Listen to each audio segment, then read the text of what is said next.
back to Homemaking with Mima. If you're new here, my name is Wendy. Today's video is going to be the start of what we ate so far this month. And I'm going to bring you along with me. So we finished up January and I did participate in the Three Rivers Pantry Challenge. Mine wasn't as intense as most people's were that had participated, but I did participate. And I really enjoyed it. So I will be doing that again next year. However, we're still eating down on the things that I do have. I didn't want to continue participating because now I'm restocking. And I will bring at the end of this month a video regarding what I have purchased so far for restocking. Anyway, I'm going to bring you along for what we're going to have today. And what I took out was a Salisbury steak that I had made, some of the freezer corn. I'm going to make some gravy, and I took out some of my freezer mashed potatoes. And so here we go. I did take out some freezer corn the other day.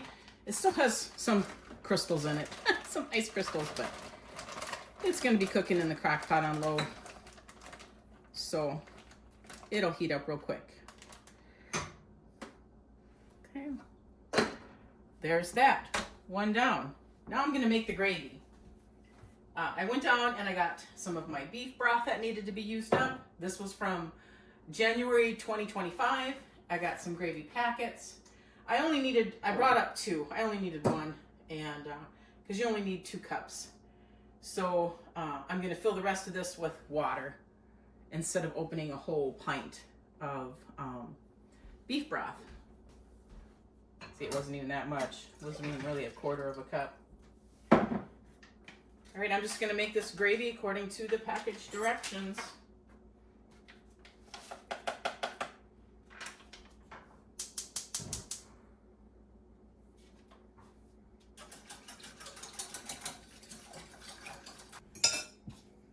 While I'm getting the gravy heated through and it's going to thicken up, I didn't mention this, but I'm going to put this into the other sleeve of that crock pot as well.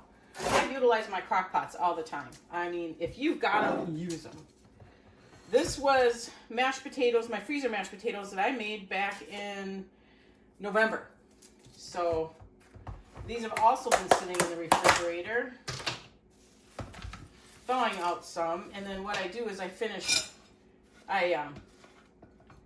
them in the microwave, and I will put the mashed potato video in the description box below. That will give a more detailed description of how I make these, and it's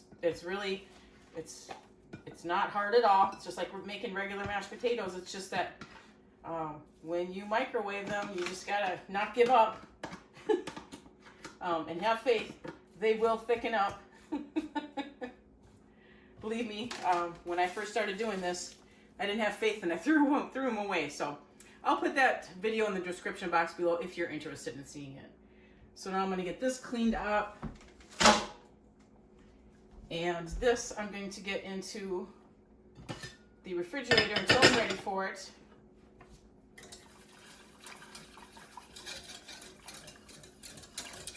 And then down some.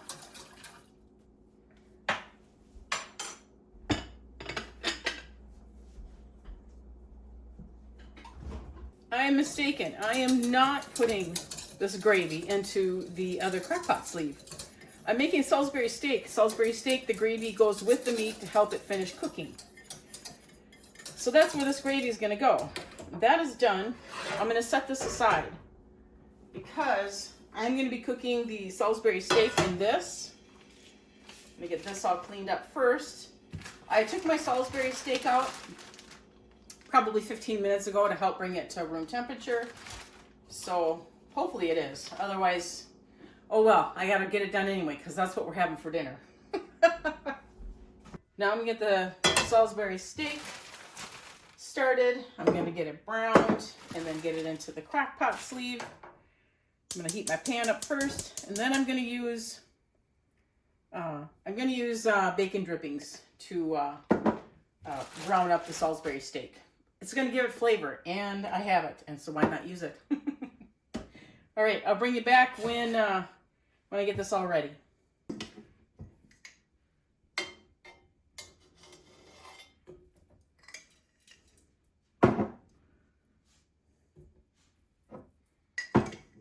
I've got 4 of these to brown. And what I'll do is, when I am done browning them, if there is any leftover fat, I will remove it. Oh, I got it a little too hot. All right, I'm gonna turn that off. So real life here, real life. Too hot. We'll let that cool down just a little bit. Otherwise, I'm gonna have grease splatter everywhere, and I don't want that. Okay, I've got it on lower now. So these Salisbury steaks that I had made, and I don't even remember making them. They were made back in October. So I'm sure I kind of made them kind of like my my meatloaf is probably what I'm assuming. So I'm going to get these in here. I'm going to get them brown. I'm not going to fully cook them. They're going to fully cook in the crock pot today on low. But I am going to get them browned up in the pan here. And I am just going to put this on here a little bit so that I don't have grease splatter all over.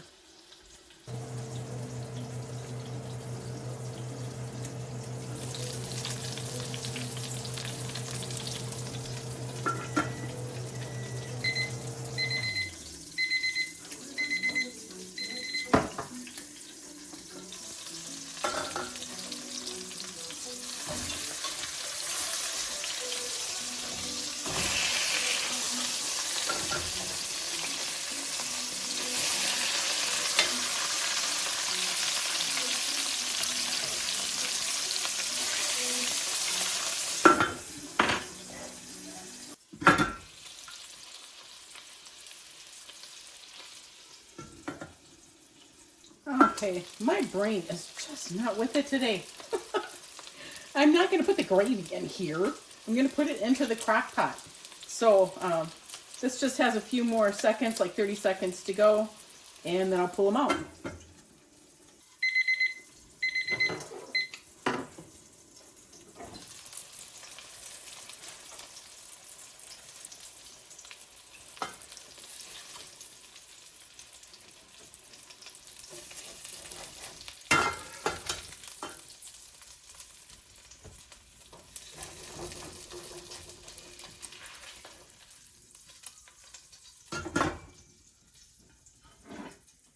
All right, they're not completely cooked, but I've got them nice and brown. So now I am going to get these into the crock pot. So I'm going to cook these on low today and let them finish cooking, and they will finish cooking in the crock pot here. I have my gravy set aside over here, so I'm going to grab that. Here's that gravy. And if I need more, I'll make more. We'll see what this does so far. Get it over all of that. I think we're going to be okay. I don't want to make too much gravy because then I have all that gravy left over. I hate that. All right. Make sure gravy gets underneath them. All right, into the crock pot. They stay on low. I've got it on for 4 hours. I'll come back and check them then. And just so you know, I'm not wasting that flavor. I got out what grease in that I could. The chunks I don't really want in there. I got a little bit of water. I'm going to deglaze this pan, and I'm going to put all this into that crock pot.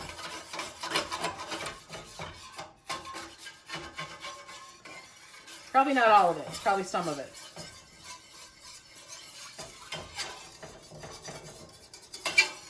Doing this also helps clean up your pan so that you don't have to, use too much elbow grease. I'll probably only put about half of this in there, but at least now I got my pan halfway clean for me. I don't have to scrub it too much. So here I am putting this in here.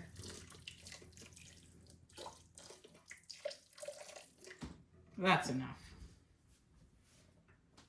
I don't want soupy gravy. This meal turned out wonderful. And then the next day we ended up having tomato soup and grilled cheese. I didn't make a video bringing you along because that's pretty much self-explanatory, but I did bring you an end video, and that was comforting as well.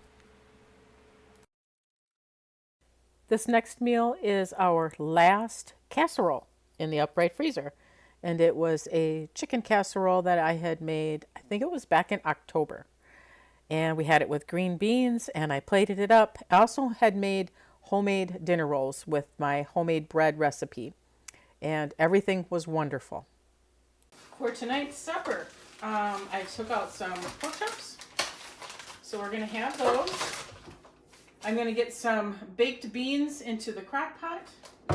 I'm going to use Sweet Baby Ray's barbecue sauce on the pork chops, maybe the last 10-15 minutes, turn it up. So it looks like, it looks yummy. I want leftovers of this anyway. This is easy to just heat up and go. I know, I'm on this weight loss journey, but it's like carbs, carbs, carbs. So I'm going to make 2 packages of this Knorr's 4 cheese pasta. And more than likely, if they don't want the pasta, if my family doesn't want the pasta, I do have potato chips and there's dip. So that's what's going to be for supper tonight. So I'm going to just get these pork chops. Looks like they're still a little frozen. I've had them out for about 3 days.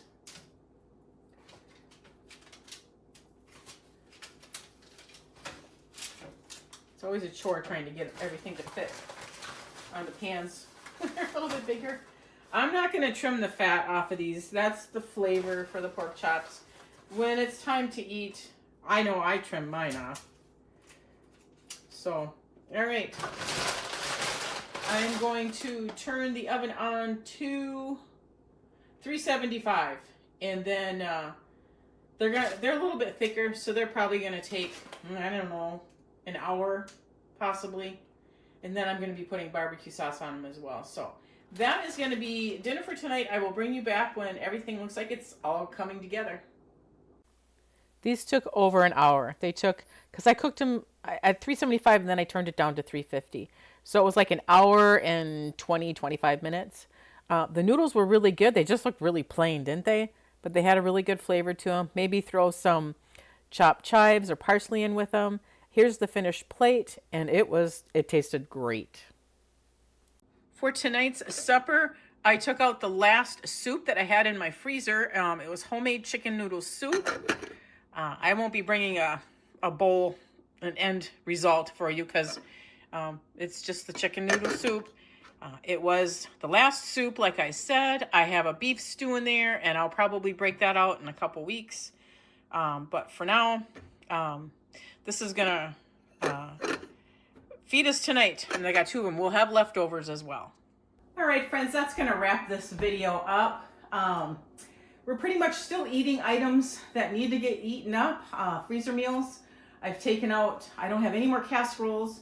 I do have some meatloafs. I have some Salisbury steak, beef stew, not beef stew, beef stroganoff type thing. I want to get those eaten up before I make any more. So all in all, yep, we're eating through items that I had made, most of them back in October. So it's a good feeling to get them gone. I have no more soups. I have 1 thing of stew. I'm not going to make any more unless my family wants it, because we're kind of soup and stewed out. But I know I'm not the only one. You eat a lot of it in the wintertime because it's comforting and it's filling and it's easy to do. All right, I'm going to wrap this up. I want to thank you folks so much for joining me today. If you like this kind of content, please subscribe to the channel, give it a thumbs up, and you folks make it a really great day.